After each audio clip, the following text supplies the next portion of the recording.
This is Kriss Panic, and this is Backdrop, and this is Metaltown 2013. We have Corey Taylor from Slipknot, and this is an exclusive interview, and I'm so proud to be here talking to you. And I know, but you know, now I want to talk to you. I remember when you first released your first album, and for me that was a very defining album of the time because you incorporated death metal and new metal at the same time, and it allowed you to explode onto a bigger scene. I mean, did you plan for that to happen, or was it just like a natural progression? No, I mean we didn't. We didn't plan for any of this to happen. To be honest, I mean we were a band that was prepared to be, at the most, a band that would sell maybe 250,000 copies, you know, at the most, and just be like almost like a cult band. But this is completely unexpected, you know. But at the same time, because of this level of success and whatnot, it pushed us to go even further, obviously with Iowa, and then to expand everything with Volume 3 and All Hope Is Gone. So, yeah, I mean, this is all extra, man, you know. I mean, we weren't expecting this at all, but, I mean, obviously there was a vacuum musically that people were waiting for, and luckily we were the band to come in. Yeah, because I mean, for me, I was listening. I grew up on Deicide and Cannibal Corpse, but I also grew up on Korn at the same time. So when that amalgamation happened, it just freaked us out because we were like, wow! I mean, that was just insane. And when you had, we were also bought into the image because it gave us something to identify with. And then, did you? I mean, I don't even know how to say that. I mean, that's just insane. I mean, like for yourselves, was the image part of it, or was it like a whole package? Did you sort of sit down and think about it? No, everything was connected. You know, the music, the masks, the coveralls, the imagery, the artwork, the live show, the insanity. It was all part of it, you know? I mean, we were a band that we kept waiting for someone to come and become our favorite band, you know? And it just never, people got close, but they never got there, you know? And we were just like, well, we're just going to have to do it ourselves, you know?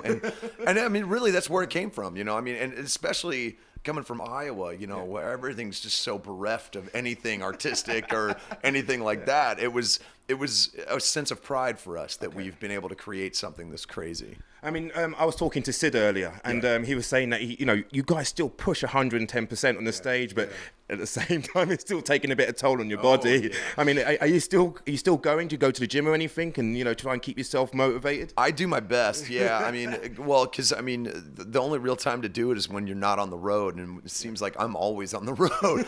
So, but I mean, you try to stay active, you try to stay healthy and whatnot. And when I'm not on the road, I have a regiment that I do that's a little bit of plyo, a little bit of a,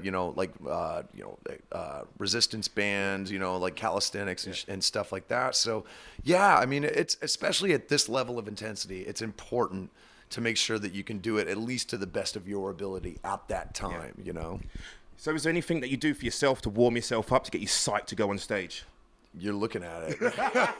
It doesn't take much when you have to strap this bastard on. And, yeah. Oh, come on, man. No. I stretch out. God, I'm gonna be 40 this year, so it takes me a little longer to stretch out. I warm my voice up a little bit, but not too much to keep it fresh. Yeah.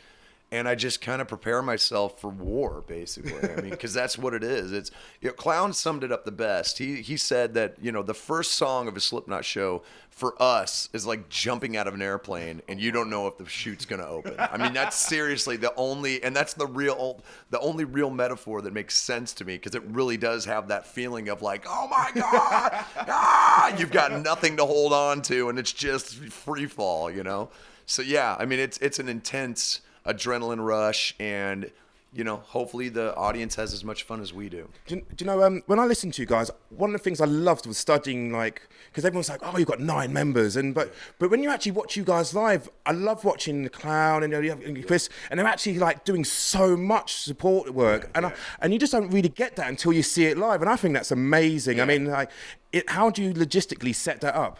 I mean, it's just everybody pulling their weight, It's everybody pitching in and doing the little things that make this band so different and so unique, and we knew that we were going to have percussion. We knew that Clown and Fane would be doing backups and whatnot, so they fill in the blanks. Like the little stuff that you hear in the cracks on the edges of the recording and whatnot, they fill all that stuff in, man, and it just makes it that much more visceral. It makes it just like you're in the recording. Because I love it, because it's so visual at the same time, and I think they add such a massive different dimension to what you're doing, rather than it's just like, oh, well, you're doing your thing, but they're actually, it's the layer layers upon layers that I actually freak out to. I mean, you know, when you're writing it, is that difficult to do? No. I mean, actually, you know, we start with the blueprint of everything, and we slowly but surely start to add all the little dimensions and whatnot. Sid comes in, does his thing. Craig comes in with like a batch of weird, crazy noises that nobody's ever heard before, or some kind of trigger and whatnot.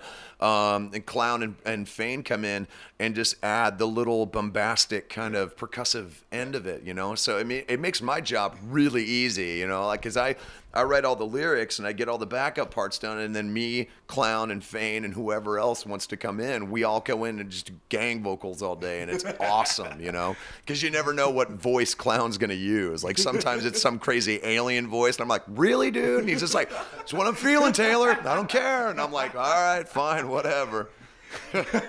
Okay, for the folks back home in Sweden and hopefully worldwide that see this, have you got any messages to them? I mean, I'm a maggot myself. I mean... Two things. One, thank you for being with us for the past 15 years. You have no idea how much it means to us. And two, prepare yourselves. Next year, new Slipknot album. We're going to start working on it. So there it is.